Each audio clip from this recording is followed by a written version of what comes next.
This is Fantasy Baseball Today from CBSSports.com. Can you trust Wade Miley in Week 23? How about Mark Trumbo? We'll tell you right now on Fantasy Baseball Today, an exclusive presentation for CBS Local Sports. Adam Azer, Scott White, now Melchior, starter sit for Week 23.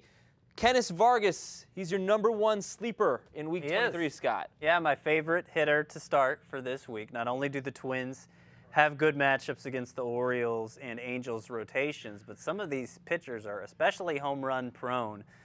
Kevin Gausman is the only one they face who isn't, but some of the others, Hector Noesi, John Danks, Jared Weaver, Matt Shoemaker, they give up more home runs than the average pitcher. And Kenneth Vargas, the way he swung the bat since coming up, I think he's a good bet to take advantage of that. All right, Wade Miley, 2 starts that are on the road, and you like him this week. I do, and it's because those starts are on the road where his ERA splits have been very favorable compared to what he's been doing to Chase Field. At the Padres in particular, great ballpark, obviously, for any pitcher. A lineup that's been better, but still not a huge challenge for Miley. And then a start at the Dodgers, which might be a little tougher, but those 2 starts combined make him worthwhile.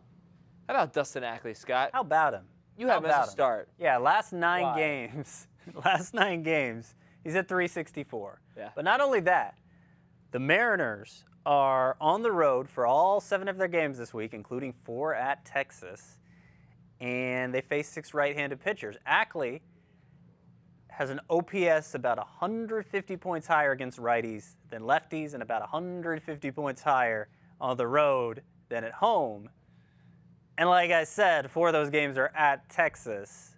They're kind of going with the AAA rotation right now. I think Ackley is going to be able to keep it up. AAA lineup for them, too. They're not very good. They're just a AAA team right now, basically. Sorry, Rangers fans. Shane Green is not facing Texas. He's facing Boston, a lot of AAA players on the Red Sox roster, and Kansas City, and he's a start for Al. Yeah, and those are pretty decent matchups for him, although they're at home. But I don't really worry about the home starts for Green because the one thing that he's done, even earlier when he wasn't pitching quite as well as he has of late, a lot of ground balls. So that's a good thing. And an even better sign is that Green's been picking up the strikeout pace, the swing and miss pace. So with these 2 matchups, like I said, the Red Sox in particular, I think it could be a very good week for Shane Green. How about the sits for next week, and starting with Mark Trumbo? This is going to sound similar to what I said for Ackley, except opposite. Because the Diamondbacks not only are on the road this week, but they're at the Dodgers and at the Padres, 2 of the worst places to hit. Trumbo this year, sitting only 229 with a 673 OPS on the road. They're facing 6 right-handers in 7 games. He's hitting 228 with a 625 OPS against righties. And then some of the pitchers, Tyson Ross, Andrew Kashner, Ian Kennedy, Zach Greinke, Hyunjin Ryu. You wouldn't expect him to have much success against them anyway. Hasn't been especially hot right now, so I'd sit Trumbo. Al, you've got a 2-start Kevin Gausman, Minnesota at home, Tampa Bay on the road. Sit him down. I think so. And we've had sort of this threshold we've talked about with other pitchers like C.J. Wilson, Giovanni Gallardo. If you can't throw 60% of your pitches for strikes, eventually it's going to come, it's going to burn you. And Gausman's had a really hard time approaching that threshold. And I think the Twins are a team. That's one of his opponents this week, along with the Rays. The Twins are a team that really could make Gausman pay because that offense has been red hot with Oswaldo Arcia and Kenneth Vargas both doing a lot of damage, Dan Santana. So I don't really like this week at all for Gausman. Chris Davis, Scott, with a K. Sit him. He's been kind of a frustrating player to play the matchups with this year because he's been up, he's been down, he's been up, he's been down. But one scenario where he's been consistently down is when he faces right-handed pitchers batting only 248 against them. That's all the Brewers are facing this week.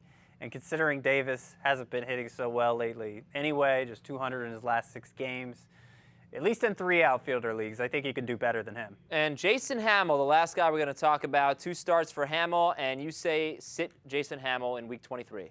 I do, and a couple of weeks ago, maybe even 1 week ago, that wouldn't have sounded at all controversial, but Hamill's created the appearance of getting his season back on track with 3 pretty good starts out of his last 4, at least in terms of what the box score shows. But then if you look behind the box score, what you see is a guy who still is not getting swings and misses, not really dazzling anybody and not showing the form that he had earlier in the season. He's allowed over those 4 starts a batting average on balls in play of .231, which is really low, about 60, 70 points lower than normal. and eventually he's going to allow more hits. This could be the week. If you need more advice, go to fantasynews.cbssports.com. Al writes the pitching column.